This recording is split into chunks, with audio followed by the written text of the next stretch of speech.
नमस्कार। बिहार की बात में आपका स्वागत है। मैं हूं पंकज कुमार। इस खास पेशकश में हम चर्चा करेंगे कि क्या जेडीयू को मिलने जा रहा है युवराज। जी हां, कई दिनों से इस बात को लेकर के कयास जारी था। कयास इसलिए भी जारी था क्योंकि जेडीयू जो वर्तमान समय में बिहार की सत्ता पर काबिज है, आखिरकार उसका भविष्य क्या है, इसकी बात बड़ी जोर से चल रही थी। प्रायोजक हैं cancer healer centre, new beginning. आपको यह भी बता दें कि लोग ये कहते थे कि नीतीश कुमार के बाद पार्टी टूट जाएगी, पर ऐसा कुछ होगा, इसको लेकर के जब सवाल जेडीयू के नेताओं से पूछा जाता था तो वो कैमरे पर बहुत कुछ कहा करते थे। और इसी बीच नीतीश कुमार के परिवार से लोग बाहर आने लगे और उन्होंने इस तरह की बात करनी शुरू कर दी कि जो होगा अच्छा होगा, जेडीयू बिल्कुल नहीं टूटेगी। जेडीयू पर पकड़ नीतीश कुमार के बेटे निशांत कुमार की होनी चाहिए, क्योंकि अगर वो नहीं जेडीयू का बागडोर संभालेंगे तो निश्चित तौर पर जेडीयू बचेगी नहीं। इसलिए जेडीयू को बचाने के लिए नीतीश कुमार के 13 से 14% वोट को जेडीयू के साथ इंटैक्ट रखने के लिए युवराज की जरूरत है। और उसके बाद निशांत कुमार क्या करेंगे नहीं करेंगे, इसको लेकर के चर्चा होने लगी। पर आज आपको बता दें कि निशांत कुमार ने जिस तरह की बात कही है, उसको लेकर के अब संशय जो है, पूरे तरीके से संशय था पहले, आएंगे नहीं आएंगे, लेकिन अब वो यकीन में बदलता हुआ दिखाई पड़ रहा है। तो सवाल ये उठता है कि जो पुराने समाजवादी नेता थे, रामविलास पासवान के सुपुत्र राजनीति में स्थापित हो चुके हैं, तेजस्वी यादव के सुपुत्र राजनीति में स्थापित हो चुके हैं, तो क्या अब नीतीश कुमार के सुपुत्र निशांत के आने की संभावना जो है वो निश्चितता में बदल गई है? और उनके सुपुत्र भी जो समाजवादी हैं, वो बिहार की राजनीति को नया दिशा देने का प्रयास करेंगे। क्या कुछ होने जा रहा है ये हम आपको बताने जा रहे हैं। कब होने जा रहा है ये भी हम आपको बताने जा रहे हैं। नीतीश इन दिनों खुश बहुत क्यों हैं ये भी हम आपको बताने जा रहे हैं। प्रधानमंत्री ने उनको क्यों कहा कि नीतीश कुमार हमारे लाडले मुख्यमंत्री हैं, ये भी हम आपको बताने जा रहे हैं। लेकिन पहले आइए सुनिए निशांत कह क्या रहे हैं, उसके बाद हम शुरू करेंगे चर्चा। पिता को भी लाडले मुख्यमंत्री बताया है। हाँ, तो गठबंधन है तो बोलेंगे ही अच्छा है, काम किया उन्होंने जी। तो हम आप मीडिया के माध्यम से इस राज्य के सारे युवाओं को, वृद्ध उम्र के हर तबके के लोगों को आह्वान करते हैं कि वोट करें। विकास किया है पिताजी ने। पिछले बार आप लोगों ने 43 सीट दे दिया, तब भी उन्होंने विकास का क्रम जारी रखा।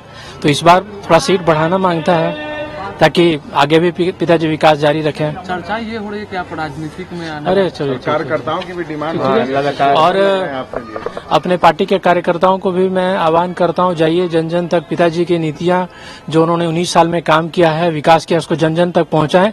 जनता को मालूम होना चाहिए ना कि क्या होना चाहिए, उसमें कमी नहीं होनी चाहिए। तब जाके जनता समझे कि हाँ ये लायक है तो ठीक है। 25 में भी मुख्यमंत्री नीतीश कुमार जी, एनडीए भी घोषित करें और हमारे जेडीयू भी कार्यकर्ता सारे नेता सब मिलकर घोषित करें। एनडीए भी घोषित, सीएम है और सीएम के उनके नेतृत्व में हमारी सरकार बने, फिर से विकास का क्रम जारी रखे जनता के बीच। अरे चलिए, ये तेज प्रताप यादव कह रहे हैं कि आप भी यंग हैं, आपको राजद ज्वाइन कर लेना चाहिए। अरे बातें हैं। अरे भाई जो भी कहें, जनता के दरबार में चलते हैं, वो बताएंगे क्या करना है, जनता देखेगी कौन क्या कर। अगर जनता चाहेगी तो आप राजनीति में आएंगे। अरे तो ये आपने सुना।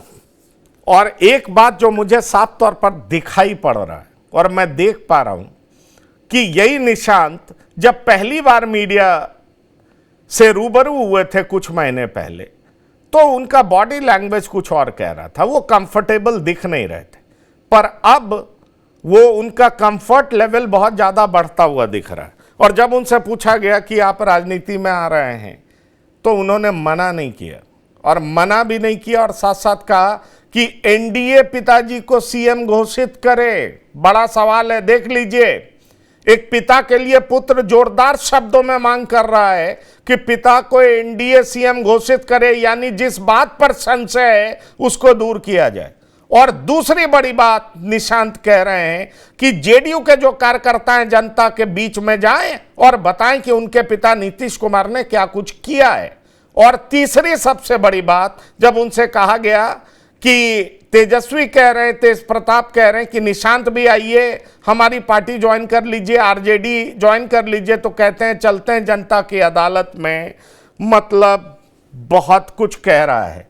क्या बिहार में जो सत्ताधारी दल जनता दल यूनाइटेड है, क्या उसको युवराज मिलना तय हो गया है? निशांत के इस बयान के बाद क्या मान लेना चाहिए कि निशांत अब जेडीयू में आ रहे हैं, उनकी तैयारी हो चुकी है? वो दिन कब होगा ये भी पता चल जाएगा, हम आपको बताएंगे कब और कैसे होने जा रहा है। इन तमाम चीजों के बारे में हम बात करने जा रहे हैं, क्योंकि हमें नहीं भूलना चाहिए कि जब अमित शाह से पूछा गया था तो उन्होंने ये कहा था कि नीतीश कुमार की मर्जी से ही सीएम बनेगा, उनके फैसले से ही सीएम बनेगा, इस तरह की भी बात कही गई। सवाल ये उठता है कि आखिरकार बिहार में होने क्या जा रहा है। इस बारे में चर्चा करने के लिए हमारे साथ जुड़ रहे हैं कुछ मेहमान, जिनसे आपका परिचय करा दें। हमारे साथ रामबंधु वत्स राजनीतिक विश्लेषक जुड़ रहे हैं, आपका बहुत स्वागत है। हमारे साथ पीयूष पंत वरिष्ठ पत्रकार हैं, वो भी हमारे साथ जुड़ रहे हैं, आपका बहुत स्वागत है आप दोनों मेहमानों का बिहार की बात में। रामबंधु वत्स जी, क्या आपने सुना निशांत किस तरीके से बात कर रहे हैं? यही निशांत चंद महीने पहले कैसे बात करते थे?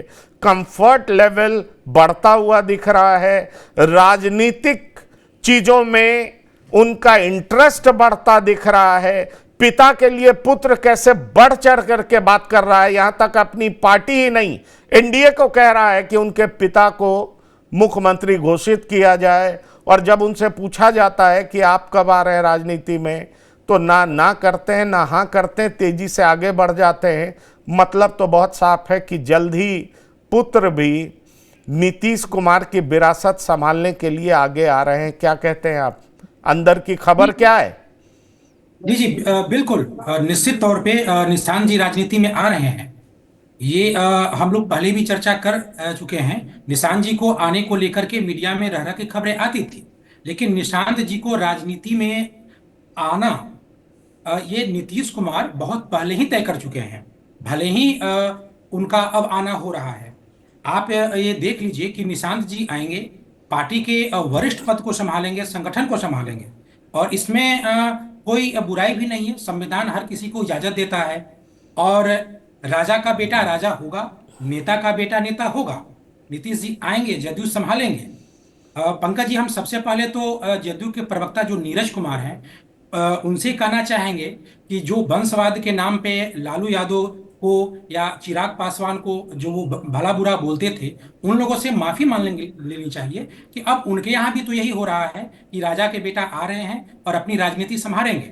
निशांत जी को आना है, बहुत जल्द ही वो आएंगे, इतना जल्द आएंगे कि एनडीए में टिकट बंटवारे से पहले वो राजनीति में आएंगे, और तभी जाके वो जदयू संभल भी पाएगी। आप देखिए कि अभी 19 फरवरी को कुर्मी एकता रैली हुई थी। उस रैली में जो भीड़ है उसको डिकोड करना चाहिए हर पत्रकार को भी, हर सेफोलॉजिस्ट को भी, कि कुर्मी एकता रैली जदयू के कार्यालय की ठीक बाउंड्री के बगल में मिरल हाई स्कूल के पास आई। वहां पे भारी संख्या में भीड़ जुटी है। जो कुर्मी एकता रैली में नीतीश कुमार को नहीं आना है, उसमें भारी भीड़ जुट गई है। तो यानी कि जदयू का जो जमीन है वो खिसक गया है। और दूसरी बात है कि बीजेपी के एक विधायक ने, मंटू पटेल, कृष्ण कुमार उर्फ मंटू पटेल ने इनका आयोजन किया है। तो क्या वाकई में बीजेपी इतनी सक्षम हो गई है कि वो कुर्मी एकता रैली के जरिए कुर्मी का भीड़ बटोर पाने में सक्षम हो गई है?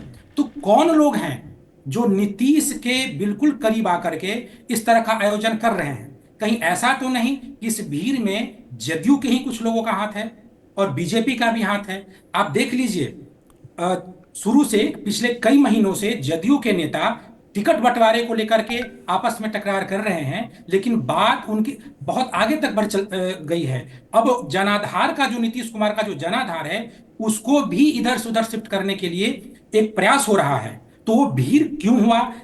अब जब एनडीए में नीतीश कुमार हैं तो क्या बीजेपी को भरोसा नहीं है नीतीश कुमार पर कि वो कुर्मी के लिए कोई एक रैली करवा रहे हैं? आपने कभी सुना है कि बिहार के महागठबंधन में कांग्रेस पार्टी यादव एकता रैली करवा रही है? गठबंधन धर्म तो यही कहता है।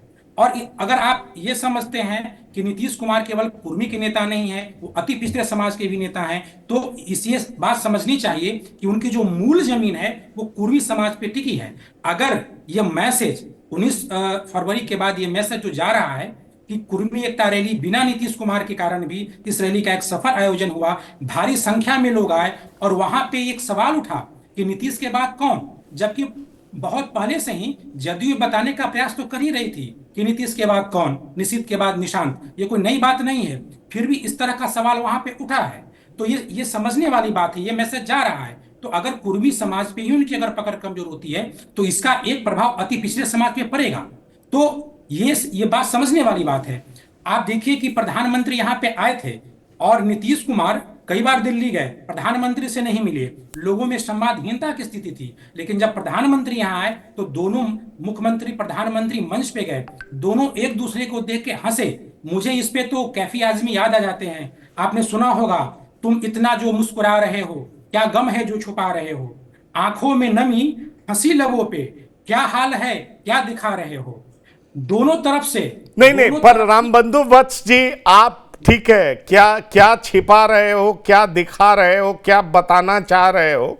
आपने तो शेर शायरी पढ़ दी, ये गजल के शब्द सुना दिए, पर चूंकि आप बिहार की राजनीति को बखूबी समझते हैं, मैं आपसे ये पूछना चाह रहा हूं कि क्या आपके सूत्र ये कहते हैं कि निशांत चुनाव से पहले एनडीए में, मतलब जेडीयू में कमान संभाल चुके होंगे, या पर्दे के पीछे काम कर रहे होंगे, चलेगा निशांत का ही? दरअसल देखिए, जेडीयू में जो सीक्वेंस ऑफ इवेंट्स है वो लगातार कह रहा है कि निश्चित तौर पर नीतीश कुमार क्या खेल खेलेंगे ये समझ में बहुत बाद में आता है, पर इसकी शुरुआत सालों पहले हो जाती है। आरसीपी सिंह को बाहर का रास्ता दिखाना। मैं जानता हूं आरसीपी सिंह अपने मन से मंत्री नहीं बने थे, और यह संभव भी नहीं है। यह बात ये सबको पता है। यह संभव भी नहीं है कि आरसीपी अपनी मर्जी से मंत्री बन जाते, यह असंभव है। मैं इस बात को बीजेपी और जेडीयू के रिलेशन को लेकर के मैं कह सकता हूं। हां, आरसीपी सिंह यह जरूर नहीं चाहते थे कि जेडीयू का कोई दूसरा नेता बीजेपी और जेडीयू के बीच पुल का काम करे, सेतु का काम करे, जिससे उनका इंपॉर्टेंस कम हो जाएगा। मुझे यह पता है, क्योंकि आपको बता दें यह किस्सा बड़ा इंटरेस्टिंग है।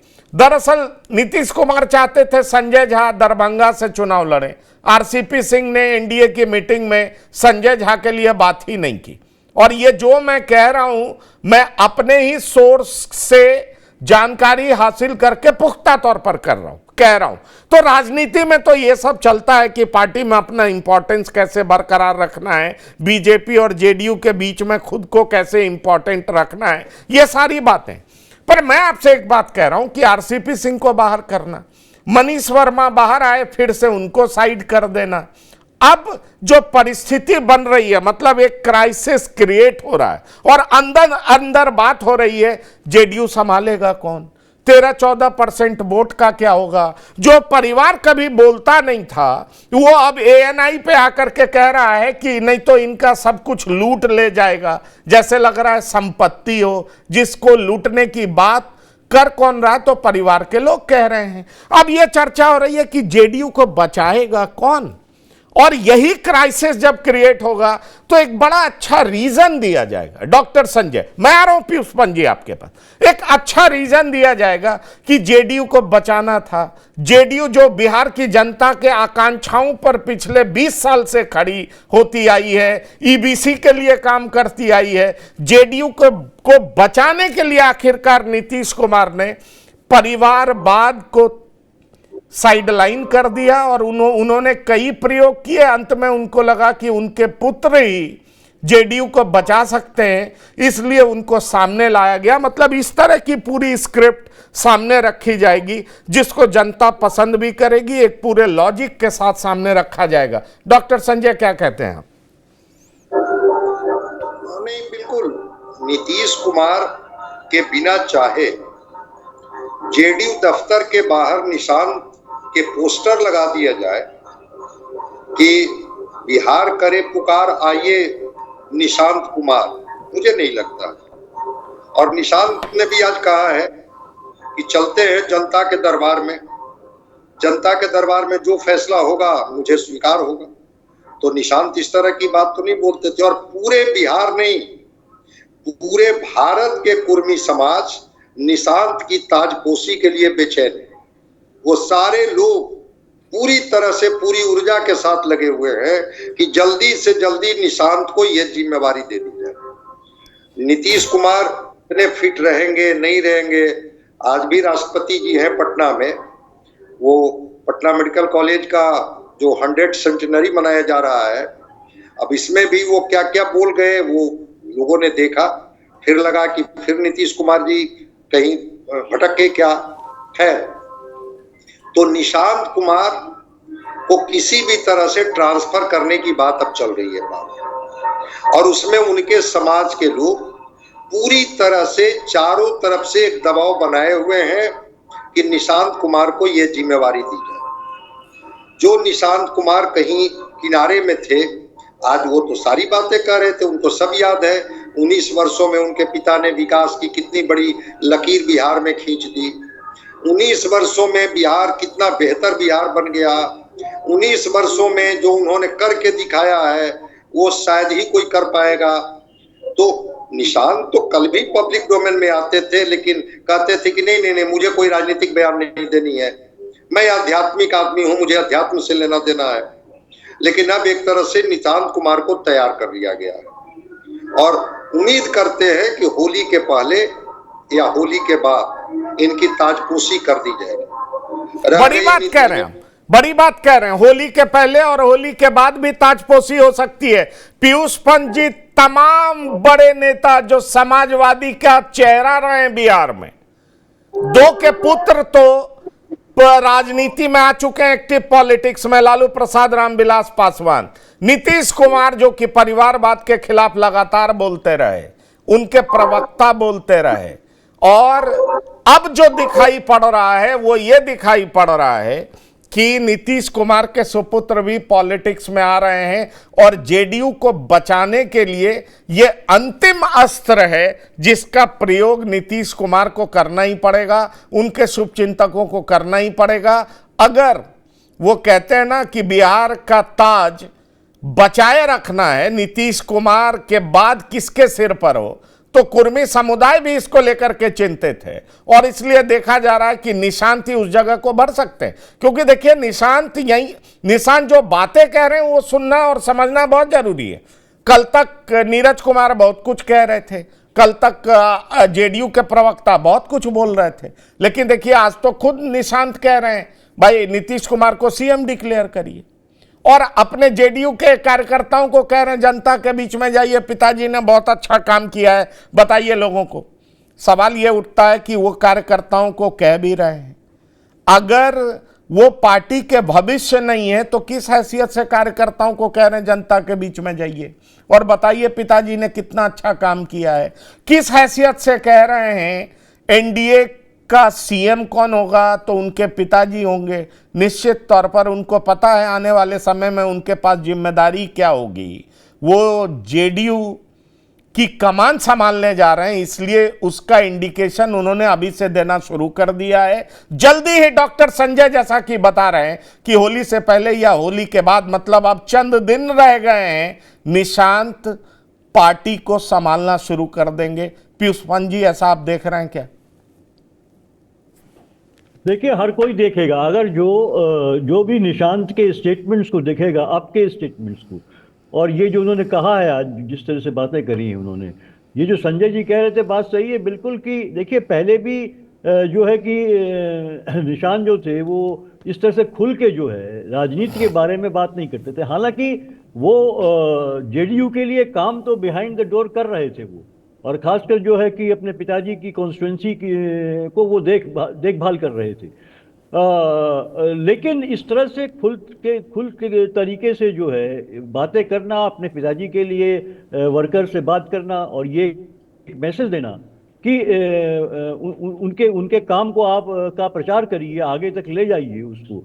ये एक पॉलिटिकल स्टेटमेंट है जो उन्होंने खुले रूप से कहा। एक बार हमने उनका हाल में एक बार ये एक ये भी विजुअल देखा था जहां वो खाते हुए दिखाई दिए थे, और जब उनसे पूछा गया था उन्होंने कहा नहीं, मेरा कोई इंटरेस्ट नहीं है, मैं तो आध्यात्मिक व्यक्ति हूं और मेरा बस उसी में रहता है। लेकिन अब वो आ रहे हैं क्योंकि ये लगातार संकट देखिए जेडीयू में पैदा हो रहा है, और नीतीश कुमार का स्वास्थ्य ठीक नहीं रहता है, ये भी ये सब दिखाई दे रहा है।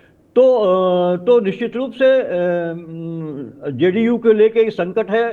तो क्योंकि उसमें ये भी हमने देखा था पिछली बार जब सरकार थी आरजेडी के साथ, जब नीतीश कुमार सरकार चला रहे थे, तो कहीं ना कहीं जो है अंदर रूप से जेडीयू में एक असंतोष पैदा हो रहा था, और बहुत से लोग जो थे, 3-4 लोग इस तरह के थे जो भारतीय जनता पार्टी की तरफ सांसद जो थे जेडीयू के, वो जाने का मन बना रहे थे। तो पार्टी को बचाने के लिए एक फैक्टर ये भी था कि जो है कि नीतीश कुमार को जो है कि पाला बदलना पड़ा और वो आरजेडी के साथ चले गए वो। तो इसीलिए अब ये ज़रूरी हो गया है कि कोई न कोई जो है, जो कुर्मी समाज का जो वोट बैंक है उसको सहेजे रखने के लिए वो अपने ऐसा व्यक्ति हो जिसके प्रति जो है कि कुर्मी समाज के लोगों की वफादारी वैसी ही हो जैसे कि नीतीश के प्रति रही है। और ये बात देखिए, अभी जो कुर्मी एकता रैली हुई है 19 तारीख को, वहाँ पे भी भले ही वो उसका आयोजन जो है उसमें जेडीयू के भी एक थे और बीजेपी के भी जो विधायक थे उसमें जो है कि मंटू, और तो लेकिन वहाँ पे तमाम लोगों ने जो बात कही है वो कही है बात कि अगर जो है कि उनके बेटे आते हैं तो हम जो है कि नीतीश कुमार के बेटे, तो उनका पूरी तरीके से हम समर्थन करेंगे और हम चाहते हैं कि वो जो है आ जाएं और जो है कि नहीं, ठीक है, पूरे तरीके से समर्थन करेंगे। पर राम बंधु वत्स जी, एक चीज तो बड़ा साफ दिख रहा है ना कि राजनीति में उन्होंने कदम रखा नहीं, इशारा करना शुरू किया कि राजनीति में आ रहे हैं, लेकिन उससे पहले ही अपने घटक दल के सामने कड़ी शर्त रखना शुरू कर दिया। मतलब जो पिता अपने एक्टिव पॉलिटिक्स के दरमियान किया करते थे, जब पूरे तरीके से स्वस्थ थे, कि नीतीश कुमार जो चाहते हैं वही बिहार में होगा, भले एनडीए की सरकार हो, लेकिन जिले में डीएम कौन होगा, एसपी कौन होगा, मंत्रालय किसको क्या देंगे, सेक्रेटरी कौन होगा, ये नीतीश कुमार हमेशा तय करते रहे। और थोड़ी दिक्कत या थोड़ा सा ऑब्जेक्शन बीजेपी ने करना शुरू किया, उनके नेताओं ने करना शुरू किया। आपको याद होगा 2022 से पहले जो 2020 में सरकार बनी, तो 2022 में पाला बदल करके वो आरजेडी के साथ चले गए। सवाल ये उठता है कि आज निशांत मांग क्या कर रहे हैं? उनकी मां का जन्मदिन है, मंजू सिन्हा का जन्मदिन है, माल्यार्पण करने उनके पिता पहुंचे और वो मांग क्या कर रहे हैं? एनडीए नेता घोषित करें नीतीश कुमार को। एनडीए कह रहा है नीतीश के नेतृत्व में चुनाव लड़ेंगे, ये कह रहे हैं मेरे पिता को सीएम घोषित करिए, सीधी बात कर रहे हैं। दूसरी बात कह रहे हैं पिता ने बहुत काम किया, जनता के बीच में कार्यकर्ता जाए बताए। और जब उनसे ये पूछा गया कि प्रधानमंत्री आपके पिता की बहुत तारीफ कर रहे हैं, तो जवाब क्या देते हैं कि अरे भाई हमारे घटक दल हैं तो तारीफ तो करेंगे ही ना। ये नहीं कहते हैं कि प्रधानमंत्री बड़े अच्छे हैं, मतलब जवाब बड़ा ही तल्ख होता है और बड़ा ही सीरियस मैसेज होता है जो अपने घटक दल को देने का प्रयास कर रहे हैं। तो एक बात कहते हैं ना, मॉर्निंग शोज द डे, ये बता रहा है कि निशांत राजनीति में आएंगे, राजनीति में आएंगे तो उनका तल्खी वैसा ही होगा जैसा नीतीश कुमार का रहा है, और साथ ही साथ अपने टर्म पर पॉलिटिक्स करेंगे, अपने टर्म्स पर राजनीति करेंगे जो कि उनसे अपेक्षा की जा रही है। तो यह साफ साफ दिखाई पड़ रहा है, मतलब पिक्चर क्लियर है। दिन तो डॉक्टर संजय ने बता दिया, होली के बाद या होली से पहले निशांत का आना तय है। आपकी क्या जानकारी है और आप निशांत के नेतृत्व को लेकर के क्या समझ रहे हैं? क्योंकि इस बात से भी कोई इनकार नहीं कर सकता कि मीडिया से बात करने के दरमियान निशांत बहुत कंफर्टेबल नजर आ रहे हैं, जो कि पहले ऐसा देखा नहीं गया। इसका मतलब बहुत साफ है कि उनको ग्रूम भी उसी तरीके से किया जा रहा है, उनको तैयार भी उसी तरीके से किया जा रहा है, उनको अब पब्लिक के सामने लाया भी जा रहा है। पब्लिक के सामने पिता का पैर भी छू रहे हैं और राजनीतिक बातें भी कर रहे हैं। सिर्फ इस पे अभी कुछ नहीं कह रहे हैं कि राजनीति में आ कब रहे। राम बंदोबस्त जी। जी, निशांत जी राजनीति में आएंगे। दरअसल जब वो राजनीति में आएंगे तो रह रहकर पर्दा उठेगा। नीतीश कुमार जी 2010 के चुनाव में ही चाहते थे कि निशांत जी को चुनाव लड़ाया जाए, लेकिन उस समय उनका जो ताना बाना, पारिवारिक ताना बाना था, उसके कारण निशांत खुद ही तैयार नहीं हुए। जब भी जदयू में आप ये सुनते हैं कि नीतीश कुमार फलाने नेता को अपना उत्तराधिकारी बना सकते हैं या फलाने नेता के पास जदयू की कमान जा रही है, दरअसल नीतीश कुमार उस समय उस नेता से ही अपेक्षा करते थे कि वो राजनीति में आने के लिए निशांत कुमार को ही तैयार करे। यानी बहुत कई दशक पहले से ही निशांत कुमार को राजनीति में आने को तैयार करने के लिए नीतीश कुमार अपना पहल करते थे। यही बात है, जो उनके पार्टी के नेता इस चीज को, उनकी इस अपेक्षा को डिकोड नहीं कर पाए, उन्हीं को पार्टी से बाहर निकाल दिया गया या पार्टी में कहीं ना कहीं उनको संत कर दिया गया है। इसी का खामियाजा लोग भुगत रहे हैं। लेकिन निशांत राजनीति में आए, अगर कोई नेता ऐसा होते, जैसे कि आज श्रवण कुमार जी का गुट है जो निशांत जी को मुख्यमंत्री के रूप में देखना चाहता है, तो अगर ऐसा होता तो फिर जदयू से किसी की विदाई नहीं होती या जदयू में जो है उनकी उपेक्षा नहीं होती। तो नीतीश कुमार भले ही वो परिवारवाद की बात वो इसलिए बोलते थे क्योंकि उनको ऐसा लगता था कि निशांत को राजनीति में वो नहीं ला पाएंगे। निशांत राजनीति में आए, हम सबों को खुशी है, राजनीति में हर किसी को आना चाहिए। भगवान करे वो बिल्कुल स्वस्थ रहें, वो शारीरिक रूप से स्वस्थ रहें, वो मानसिक रूप से स्वस्थ रहें और राजनीति में आए, ये खुशी की बात है। कोई भी यंग आदमी आए और युवा आए और मुख्यमंत्री बने तो इससे हम युवाओं को इससे अधिक प्रसन्नता की बात क्या हो सकती है।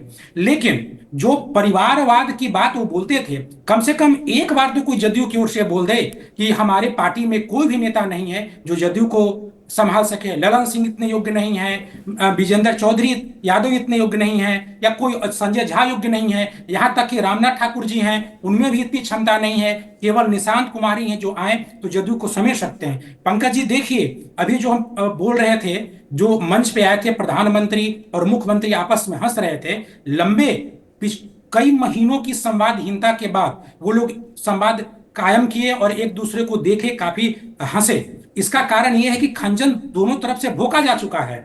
बीजेपी और जदयू का एक गुट ही है जो कुर्मी एकता रैली करवाया।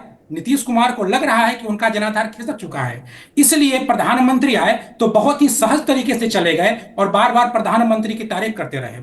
उधर प्रधानमंत्री जी को भी ऐसा लग रहा है कि अगर निशांत आ गए, किसी कारणवश अगर इनका वो जनाधार टिक गया तो कहीं हमने जो रैली करवाया था इसका खामियाजा न भुगतना पड़े, तो इसलिए ही वो मुख्यमंत्री को लाडले मुख्यमंत्री बना रहे हैं। बिहार की राजनीति बहुत ही असमंजस वाली राजनीति के रूप में आ गई है। लेकिन फिलहाल जो संजय जी बता रहे हैं हम उससे बिल्कुल सहमत हैं, बहुत ही जल्द वो आएंगे राजनीति में। हम हमेशा पहले भी आपके कार्यक्रम में कहे हैं कि टिकट बंटवारे से पहले ही वो राजनीति में आएंगे और संगठन में उनको एक बहुत ही महत्वपूर्ण जिम्मेदारी दी जाएगी और किसी दूसरे के लिए नहीं। ये उनको बीजेपी को बताना है, ये कोई आरजेडी को नहीं बताना है, महागठबंधन को नहीं बताना है, ये बीजेपी को ही बताना है नीतीश कुमार को कि नीतीश के बाद कौन। इसी की ताक में तो लंबे समय से बीजेपी थी। आप चाहे मुकेश सहनी को देख लीजिए, नित्यानंद राय को देख लीजिए, किसी के जरिए ओबीसी का जो सेंधमारी था, खासकर मुकेश सहनी है या जो भी अति पिछड़ा वोट बैंक या ओबीसी वोट बैंक में सेंधमारी का प्रयास लंबे समय से बीजेपी कर रही है। उसके पास एक ही गुत्थी है कि बिहार में नीतीश के बाद कौन। तो नीतीश के बाद कौन ये अब जदयू बताने जा रही है। तो ये है बीजेपी में और जदयू में भी तल्ख है। अभी उन लोगों के टिकट बंटवारे की गुत्थी सलझी नहीं है। उसी की लीपापोती के लिए दोनों मंच पे आए थे, दोनों एक दूसरे को हंस रहे थे। मुख्यमंत्री जी प्रधानमंत्री की तारीफ कर रहे थे, प्रधानमंत्री जी मुख्यमंत्री को लाडले मुख्यमंत्री बना रहे थे। अब देखिए आगे क्या होता है। लेकिन ये सच्चाई है कि इस समय जदयू का जो जनाधार है वो खिसक चुका है। कुर्मी का रैली होना बहुत बड़ी बात है, रैलियां चुनाव में होना स्वाभाविक है। बिना मुख्यमंत्री का रैली हो जाए, बिना लालू यादव का अगर कोई यादव का रैली हो जाए, ये बहुत बड़ी बात है।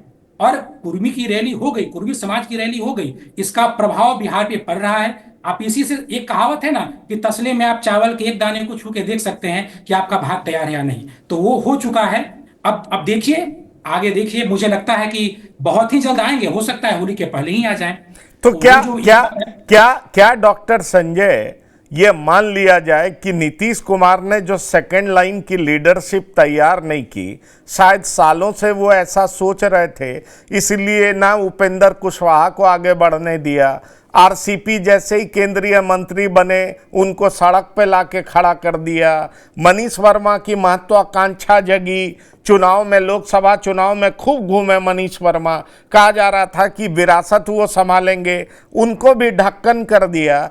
तो ये मतलब समझा जाए पटकथा बहुत पहले लिखी गई थी, तैयारी बहुत तरीके से की गई थी, और वो कहते ना ऐसा क्राइसिस क्रिएट किया गया कि क्राइसिस जब हो तो हो भाई कि कुर्मी का ताज खिसक ना जाए।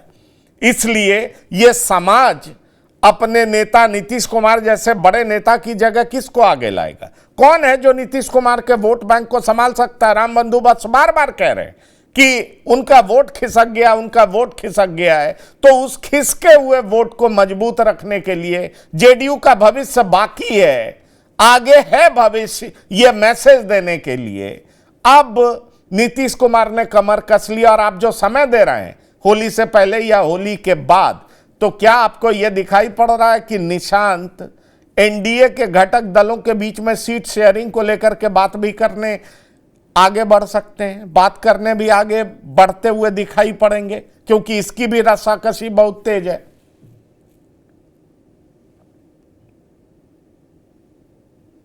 आपकी आवाज नहीं आ रही है, अनम्यूट करिए।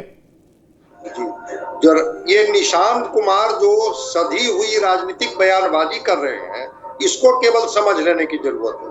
वो एक तरफ कह रहे हैं कि एनडीए गठबंधन को पिताजी को मुख्यमंत्री उम्मीदवार घोषित कर देना चाहिए, ये पहली बात बोल रहे हैं कि एनडीए गठबंधन को पिताजी को मुख्यमंत्री का उम्मीदवार घोषित कर देना चाहिए। और दूसरी बात कह रहे हैं कि जेडीयू पार्टी के नेता भी नाम को आगे करें, मतलब कि हमारे नीतीश कुमार जी ही एनडीए के मुख्यमंत्री होंगे, फिर से सरकार बनाने के लिए काम करना चाहिए, और तब फिर से सरकार बनाने के लिए काम करना चाहिए। इन्होंने तो राजनीति में एक नई शुरुआत ही कर दी भाई ना, ये नहीं थे।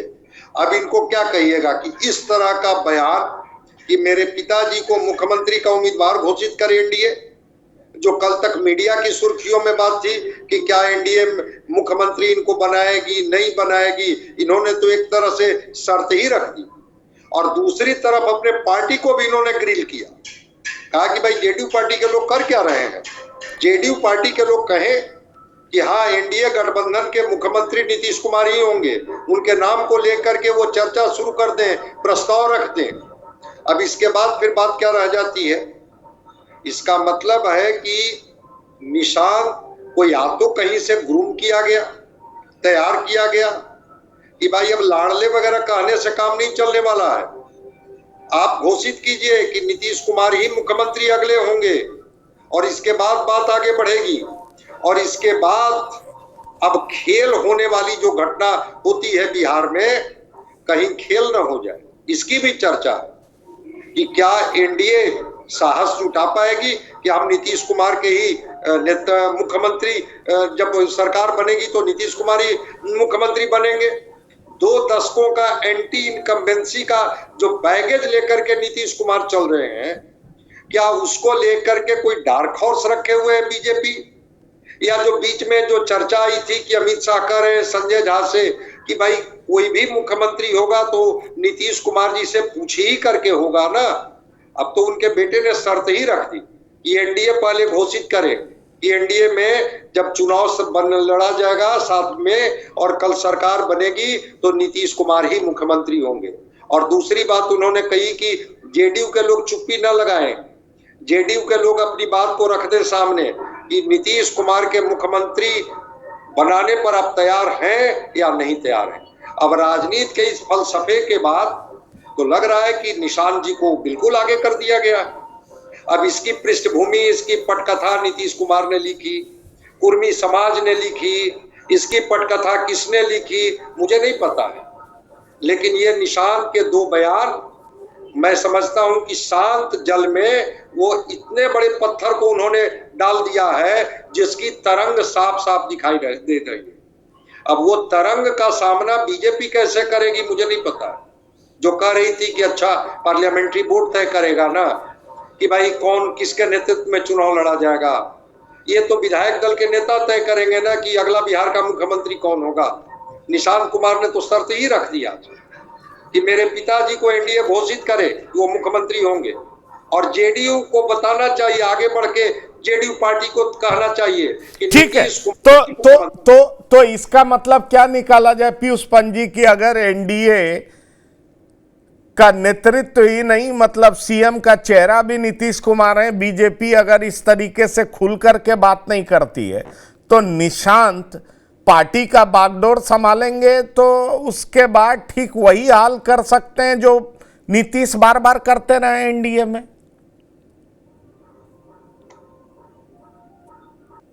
हाँ देखिए, इसकी संभावना हो सकती है, क्योंकि देखिए एक बात तो साफ है कि नीतीश चाहते हैं कि उनको एनडीए का जो है मुख्यमंत्री जो है वो उसको डिक्लेयर किया जाए, और वहीं पे एनडीए जो है खासकर बीजेपी इस बात को लगातार टालती हुई दिखाई दे रही है। पहले अमित शाह का इंटरव्यू में ये कहना कि वो तय किया जाएगा, और फिर जो है उसके बाद प्रधानमंत्री भी जब कल था सब कुछ कह दिया, लेकिन जो है हम चुनाव लड़ेंगे, एनडीए चुनाव लड़ेगा और अगले मुख्यमंत्री जो है आपके जो है वो नीतीश कुमार ही होंगे। और नीतीश कुमार देखिए, बल्कि उल्टा नीतीश कुमार बार बार ऐसी तारीफ कर रहे थे और उसमें उनकी लग रहा था कि वो कहीं ना कहीं ये फ्रस्ट्रेशन उनका दिखाई दे रहा, और वो अपना नाम भी जोड़ रहे थे कि देखिए प्रधानमंत्री जी जो है ये सब प्रधानमंत्री कर रहे हैं, विकास यही कर रहे हैं, और इनके आगे भी इनके नेतृत्व में जो है और हमने जो काम किया हमारे नेतृत्व में जो है ये कि यहाँ बिहार की जो है कि आगे और विकास होगा, सब तरफ विकास होगा, सबका विकास होगा। ये अपने को लगातार वो अटैच कर रहे थे प्रधानमंत्री के साथ, प्रधानमंत्री की तारीफ करते करते वो अपने को भी जोड़ रहे थे, क्योंकि उनको स्पष्ट रूप से कहीं यह आश्वासन दिखाई नहीं दे रहा था प्रधानमंत्री के भाषण में कि वो कहीं ना कहीं जो है इस तरह की बात कह रहे हो कि अगर जो एनडीए की सरकार बनती है तो उसके मुख्यमंत्री जो है वो नीतीश कुमार होंगे। और इसीलिए आज जो है कि निशांत ने ये बात कह दी साफ साफ, और ये एक मैसेज दे दिया है पूरी तरीके से। और वो मैसेज जो आप कह रहे थे तो निश्चित रूप से कहीं ना कहीं ये नीतीश का ही है पूरा का पूरा। ये जो स्क्रिप्ट लिखी गई है वो नीतीश द्वारा लिखी गई है, नीतीश द्वारा लिखी गई है, तो ये मान लिया जाए राम बंदोबस्त जी, जैसा पीयूष पंजी कह रहे हैं कि जब सीट शेयरिंग की बात होगी तो एक तरीके से बार्गेन करने भी निशांत खुद बैठेंगे। क्या आगे से बैठना शुरू करेंगे, मतलब जाना शुरू करेंगे, या वो अपने मैसेंजर को भेजेंगे, किस भूमिका में होंगे? क्योंकि बहुत साफ साफ बात कह रहे हैं निशांत, और निशांत जिस तरीके से बात कर रहे हैं उससे साफ दिखाई पड़ रहा है कि किस कदर उनका इंटरेस्ट राजनीति में जग गया है। अब इसमें सवाल ये उठ रहा है कि जेडीयू के तरफ कौन कौन लोग होंगे, तो कहा जा रहा है कि जेडीयू के कोटे में हिंदुस्तानी आवाम मोर्चा भी होगी और राष्ट्रीय लोक मोर्चा भी होगी, मतलब जीतन राम मांझी, उपेंद्र कुशवाहा, और बीजेपी के कोटे में चिराग पासवान होंगे। तो ऐसे में सवाल उठता है कि सीटों का बंटवारा आप किस तरीके से देख रहे हैं, क्योंकि चिराग ने भी एक बड़ा ही गंभीर बयान दिया है। आपने सुना होगा, पढ़ा होगा, चिराग ने कहा मैं एनडीए में तब तक हूं जब तक प्रधानमंत्री नरेंद्र मोदी हैं, मैं एनडीए के साथ नहीं हूं, मैं मोदी के साथ हूं। तो कई तरह की ऐसी बातें चल रही है जिसका मतलब बहुत कुछ निकल रहा है। ये सिर्फ बार्गेन करने का तौर तरीका है या राजनीति में कुछ और होने वाला है, और एनडीए में खास तौर पर सीटों का बंटवारा आप किस तरीके से देख रहे हैं? सीटों के बंटवारे का जो एनडीए के अंदर जो अंतर्कलह है वो जो पिछले कुछ महीनों से है, मुझे लगता है आज भी कमोबेश वहीं पे कायम है। उस ओर अभी कोई बातचीत नहीं है। जो अभी वर्तमान जो राजनीतिक परिदृश्य है वो जदयू बनाम बीजेपी का है। जदयू को ये बताना है कि हमारे पार्टी में नीतीश कुमार के बाद कौन। दूसरी बात यह है कि ये वही अवसर है जिसकी तैयारी नीतीश कुमार जी लंबे समय से कर रहे थे, 2010 के विधानसभा चुनाव से ही कर रहे थे पार्टी में इनको लाने के लिए। तो वो इसी अवसर को इस बार वो इस तरीके से प्रस्तुत करना चाहते हैं। अब आपस में सीटों का बंटवारा स्वयं नीतीश कुमार करें या निशांत जी करें, ये तो वक्त बतलाएगा। एक बात हम ये भी कहना चाहते हैं, आप देखिए कि निशांत राजनीति में आए, ये जदयू के इक्के दुक्के ही नेता कह रहे हैं, ज्यादा तो उनके परिवार वाले ही लोग कह रहे हैं। क्या परिवार वालों को कहने का कैसे हक मिलता है? आप इसकी तुलना आप आरजेडी से नहीं कर सकते हैं। लालू यादव जी के जितने भी बच्चे हैं वो राजनीति में हैं, वो चुनाव लड़ते हैं, इसलिए आरजेडी की राजनीति के बारे में उनको कहने का अधिकार है। लेकिन नीतीश कुमार के जो परिवार के लोग हैं वो इस बात को कैसे कह सकते हैं कि कौन मुख्यमंत्री बने, कौन जदयू में आए, कोई जदयू में नहीं आए? जहां जदयू के अंदर से अगर ये आवाज आए तो बिल्कुल सही बात है, हर किसी को कहने का अधिकार है। तो बिल्कुल ही एक बहुत ही एक समझिए कि गंभीर जो परिवारवाद है उसके तरीके से यहां निशांत कुमार की ताजपोशी होने वाली है। अब जदयू के नेताओं को देखना है कि जदयू में निशांत के आने के बाद क्या नीतीश कुमार जी के परिवार की चलेगी या जो उनके नेता हैं जदयू के उनकी भी चलेगी। जदयू में कई खेमेबाजियां हैं, लेकिन कोई भी खेमा अगर निशांत को आने की बात कहे तो बात समझ में आती है। इसकी आवाज कौन उठा रहे हैं? उनके रिश्तेदार उठा रहे हैं, जो जदयू के कार्यकर्ता तक भी नहीं है। तो ये समझने वाली बात है। लंबे समय से इसकी तैयारी चल रही थी, इस तरीके से ही निशांत जी को डेवलप किया जा रहा था। पूरे मीडिया में बताया जा रहा है कि निशांत जी इंजीनियर हैं। पंकज जी, मैं बता दूं कि निशांत जी की जो पढ़ाई लिखाई है उतनी ही है जितना तेज प्रताप यादव जी की है। वो इंजीनियरिंग की पढ़ाई पूरी नहीं कर चुके हैं, लेकिन पूरा बिहार ये जानता है कि वो इंजीनियर है। तो बहुत लंबे समय से प्रयास किया जा रहा है कि निशांत जी को राजनीति में लाया जाए। और आप एक तरीके से मुझे नहीं, मेरी जानकारी तो ये है कि वो बीआईटी मिश्रा में पढ़े हैं, वो इंजीनियर हैं, इस तरह की जानकारी है। मैं तो ये जानता हूं कि उन्होंने पटना साइंस कॉलेज से पढ़ाई भी की है, मतलब उन्होंने इंटरमीडिएट वहां से किया है। तेज प्रताप जी की है, उनके पास उतनी ही डिग्री है जितनी की तेज प्रताप जी की है। और उनको ये क्या आप गारंटी से कह सकते हैं? क्योंकि मेरी ये जानकारी कुछ और कहती है, मैं इसको क्रॉस चेक करूंगा। उस समय बात तो वो लोग खुद ही इस बात को, अगर जानकारी वो लोग ही इसका जवाब देंगे या अगर मुंह मोड़ लेंगे तो समझ लीजिएगा कि मेरी बात सही है। लेकिन मैं कहना चाहता हूं कि राजनीति में वो आए, इसका बहुत ही गर्मजोशी से अगुवाई कौन कर रहा है? नीतीश कुमार के वैसे रिश्तेदार जो जदयू के कार्यकर्ता भी नहीं है। ये बात है। आरजेडी में जो मिसा जी हैं, तेज प्रताप हैं, रोहिणी आचार्य हैं, सब आरजेडी के सदस्य हैं, वो चुनाव लड़ते हैं, उनको कुछ भी कहने का हक है। लेकिन जो जदयू का कार्यकर्ता भी नहीं है वो जदयू में आए और वो जदयू को संभाले, वो मुख्यमंत्री बने, वो कह रहे हैं। तो परिवारवाद का इससे भद्दा उदाहरण अगर आपको भारतीय राजनीति में कहीं मिलता हो तो हमें जरूर बताइए। जी डॉक्टर संजय जी, मैं आप ही की बात को दोहरा देता हूं। निशांत कह रहे हैं पार्टी के नेता और कार्यकर्ता को कि भाई आपको लोगों के बीच में जाना चाहिए। पिताजी ने 19 सालों से जो जन कल्याणकारी काम किए हैं उसे जनता को बताएं, लोगों को पता तो चलना चाहिए, तभी तो फिर से वे मुख्यमंत्री बनेंगे। विकास का काम आगे भी होगा। प्रधानमंत्री नरेंद्र मोदी के लाडले मुख्यमंत्री कहने पर जो आप बोल रहे थे, निशांत कुमार कहते हैं गठबंधन में हैं तो बोलेंगे ही, अच्छा है। अब देखिए दोनों बात से क्या लगता है भाई, जब निशांत कोई अधिकृत पद पर जेडीयू में नहीं है, फिर ये निर्देशित कैसे कर रहे हैं जेडीयू के कार्यकर्ताओं को कि भाई जाइए, और इसलिए आपको जाना है कि फिर से नीतीश कुमार जी को मुख्यमंत्री बनाना है। प्रधानमंत्री जी को क्या बोले कि भाई वो गठबंधन में है तो उनका तो बोलना पड़ेगा ही, मतलब कि बोलना क्या उनकी राजनीतिक मजबूरी है, इस बात की तरफ भी निशान इशारा कर रहे हैं। तो पूरे परिपक्वता के साथ जहां भी उनकी नर्चरिंग की गई होगी, पॉलिटिकल नर्चरिंग, अब उनको मैदान में उतार दिया गया है। और मैदान में उतारने के तो बाद क्या मैं ये सवाल आपसे पूछना चाहूंगा, क्या चुनाव भी लड़ सकते हैं? एक लाइन में जवाब दीजिएगा। रामबंधु बस जी आपके पास भी आऊंगा, पीयूष पंत जी यही सवाल आपसे भी होगा। डॉक्टर संजय, क्या चुनाव भी लड़ सकते हैं निशांत? हाँ, चुनाव लड़ने की बात चल रही है कि उनको हरनौत से चुनाव लड़ाया जाएगा। मैं बता रहा हूँ आपको। रामबंधु बस जी, क्या चुनाव भी लड़ने वाले हैं? जी, मुझे तो लगता है कि वो उनको राष्ट्रीय महासचिव जैसा कोई बड़ा पद दिया जाएगा और संगठन की जिम्मेवारी दी जाएगी।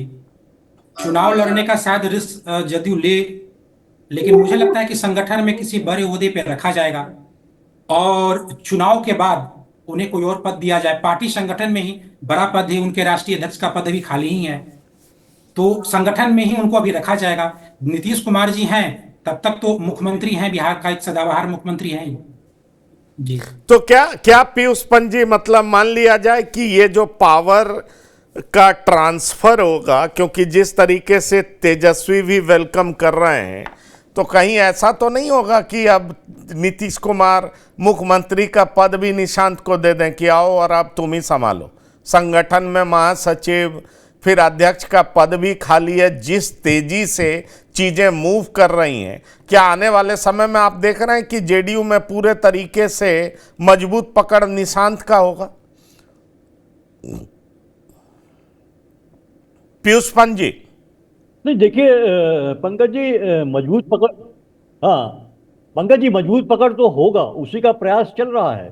और मुझे भी लगता है कि वो पहले संगठन में उनको कोई बड़ा पद दिया जाएगा, ताकि वो कार्यकर्ताओं के साथ जो है उनका इंटरेक्शन हो, उस चीज़ों को समझे बूझे।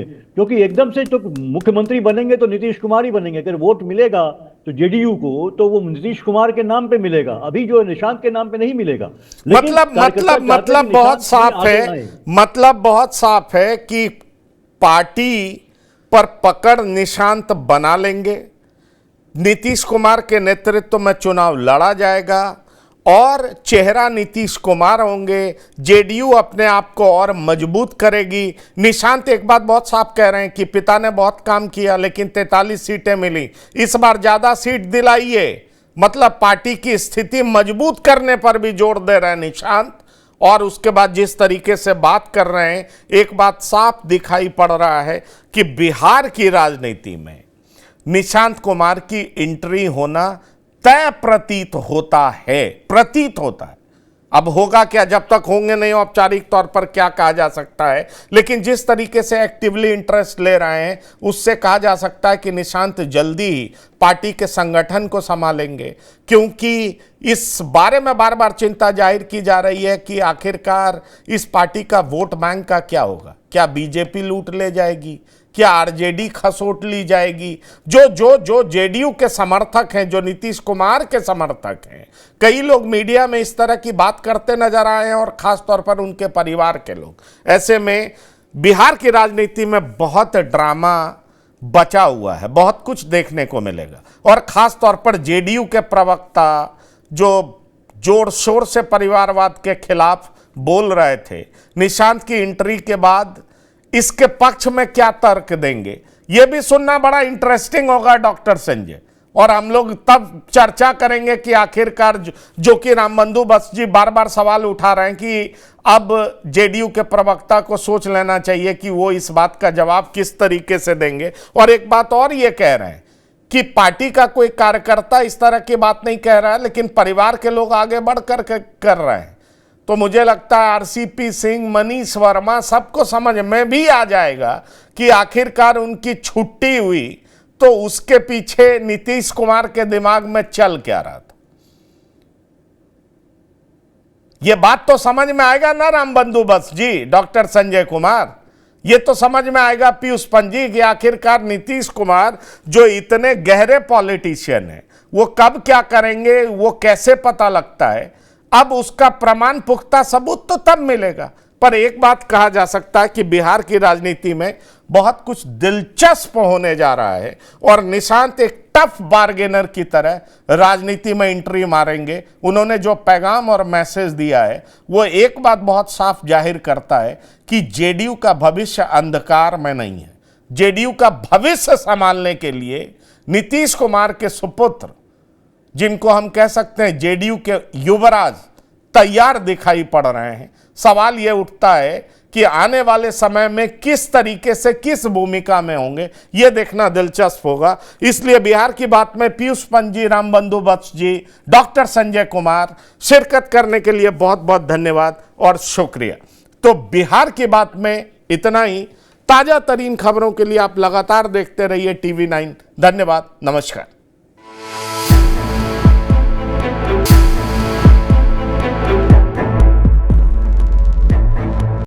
प्रायोजक हैं cancer Healer Center, a new beginning.